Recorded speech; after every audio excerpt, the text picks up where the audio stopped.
Hello, my friends, and welcome to Youth Potential, a channel dedicated to helping young people with mental health problems. I have two books available, 102 Distraction Techniques and Self-Harm to Self-Harmony. Both of these books are only available on Amazon. Thank you very much for watching this video. Hello, my friend, Scott here representing Youth Potential. Now today, guys, is the 10th of September, which means it's World Suicide Prevention Day.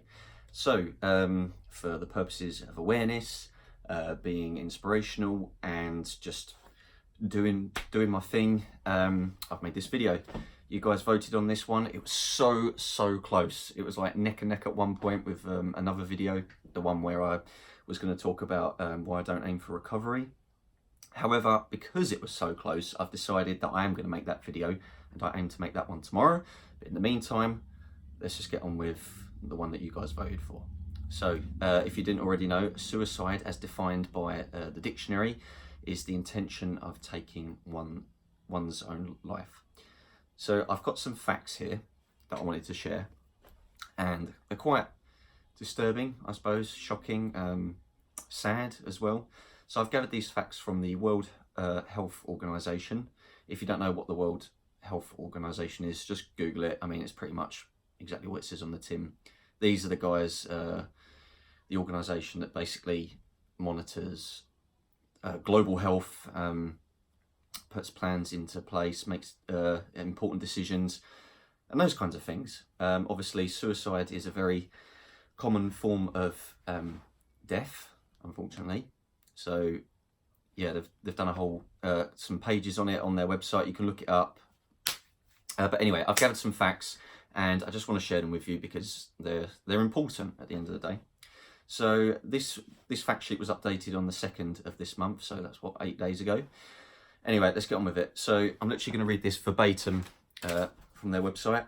800,000 people die from suicide per year globally. That's a lot. Suicide is the second leading cause of death in 15 to 29-year-olds. I'm in that category. I won't be next year, I'll be 30. 79% of global suicides occur in low to middle income countries. I'm not entirely sure constitutes low and middle income, but ingestion of pesticide, hanging and firearms are among the most common causes of suicide. I also looked into, they had a report for suicides broken down into different countries. Their most recent report is from 2016. I can imagine it takes a lot of time to put this data together, so that's why it's only as recent as 2016. I'm sure as every year goes by, it'll be updated.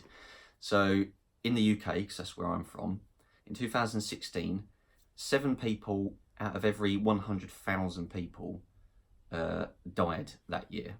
So you could also say, 70 per million people died, or whatever the figures are, in the UK in 2016.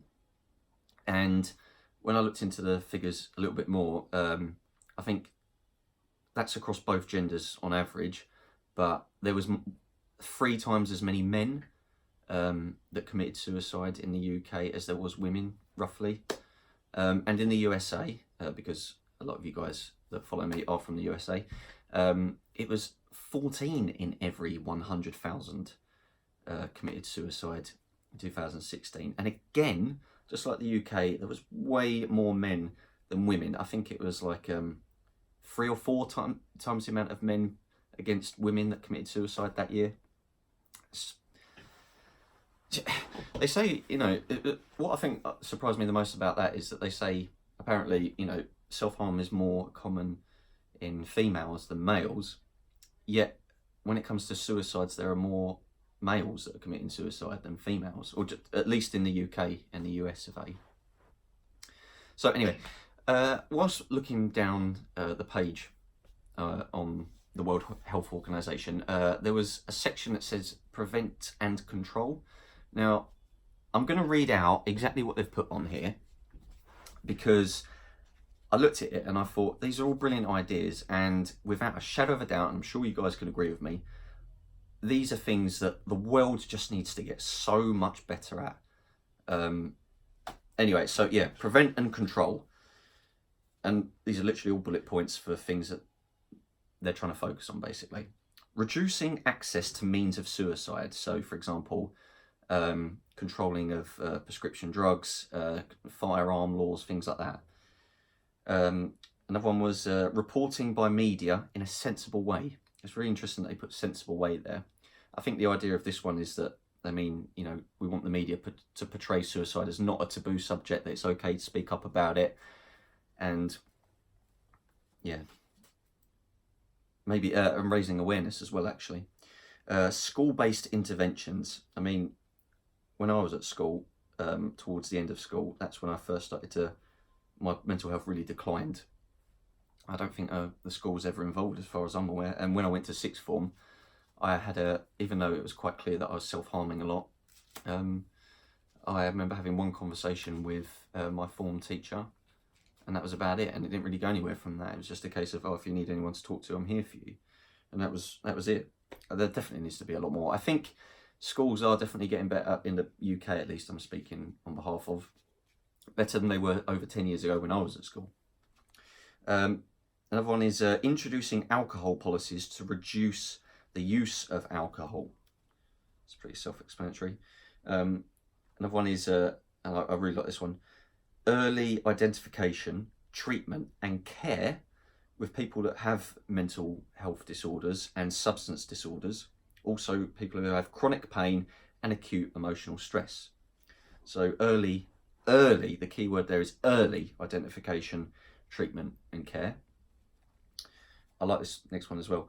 Training for non-specialised health workers in the assessment and management of suicidal behaviour. Yeah, there's definitely people who work with suicidal people that haven't got enough training. Way too many, it's a shame. And this is an important one as well. More follow-up care for people who attempted suicide and provision of community support.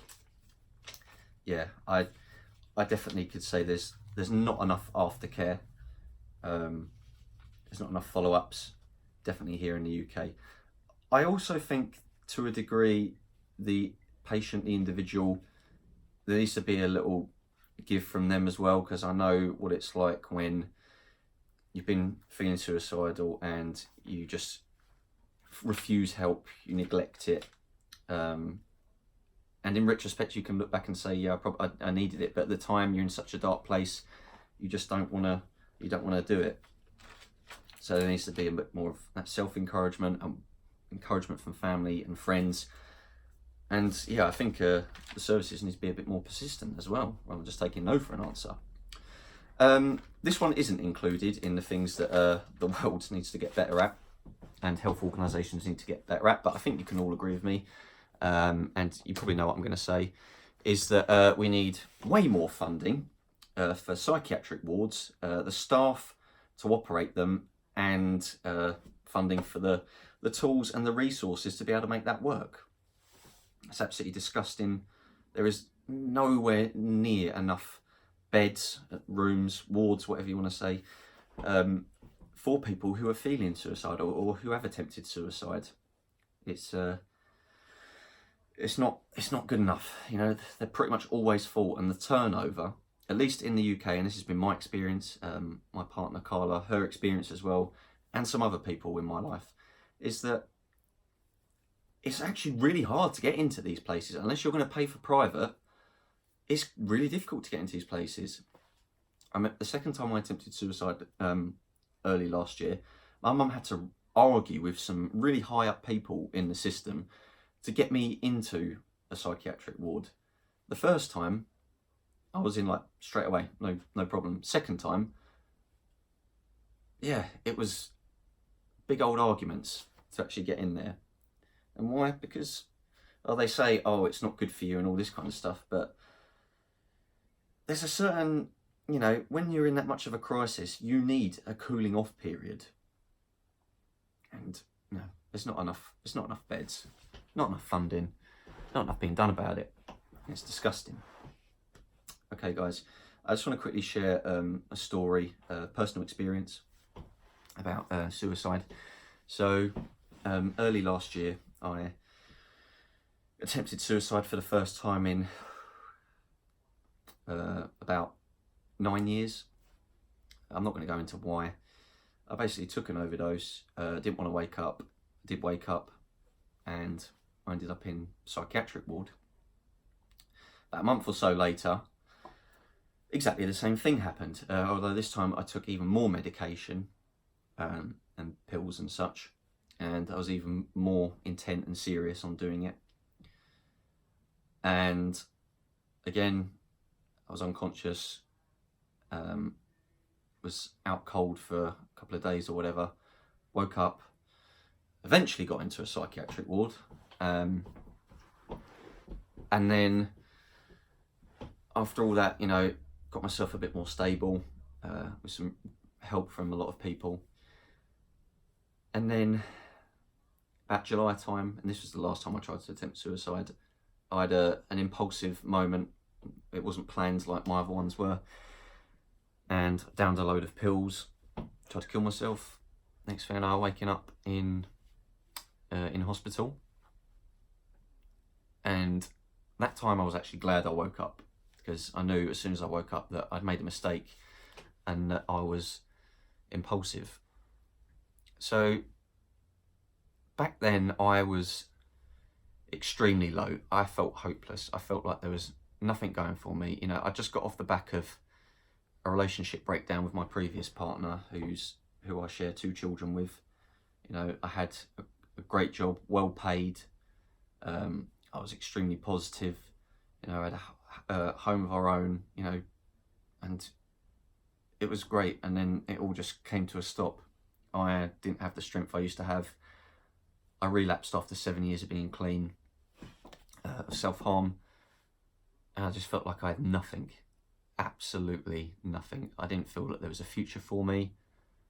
I didn't feel like I would ever get to a stage where I am now. And it was horrible. It was so lonely. You know, I was off work for 5 months. I've never had any time like that off. It was unbearable. You know, I was self-harming more or less every day for quite a while. You know, I wasn't even allowed to see my children for a long period. I was a mess, you know. The point I'm trying to make is I couldn't see a way forward. I couldn't see a way out. And, you know, over a year later, my life is very, very different. And I haven't had things thrown upon me to make my life better. I also haven't had to spend a lot of money. I haven't even had to try too hard. And in terms of me becoming more stable, and why I think I've become more stable, my life has improved in the last year. I'll go into that other video that I'm going to make. But the point is, a year ago I couldn't see a way forward. I couldn't see a way out. And now, back then, if I'd have been told this is what your life's going to be like in about a year's time, I wouldn't believe it. I wouldn't believe that I would be stronger, that I would be making all these videos on YouTube like I have been recently, that I wouldn't have 2 books available, that I wouldn't have an amazing partner, that the people around me even more supportive, you know. Just things are just better than they were, okay? And last year, there's no way I would have believed that would be coming my way, but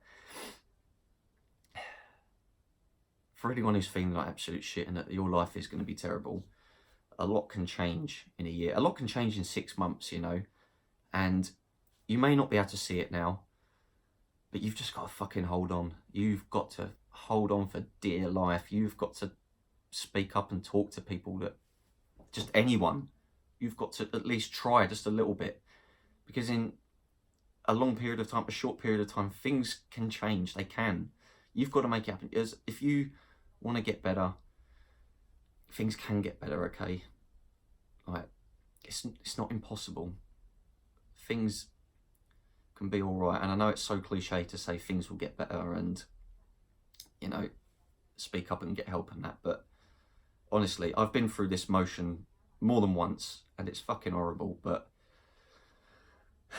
you've just got to do it. You've got to, you know, and I'm grateful for still being here. I've got so much support all over the world from you guys, my friends, my family, my loved ones, you know. You've just got to keep holding on. Just keep fucking swimming, keep trying to get your head above water, you know. So guys, I want to finish off with one question, and I did this on my Instagram post. What one thing would you say to someone to save their life? If you knew someone that was wanting to die, what would you say to them to help convince them to stay alive? Leave a comment below. Thank you very much for watching. All the best. Take care. Bye.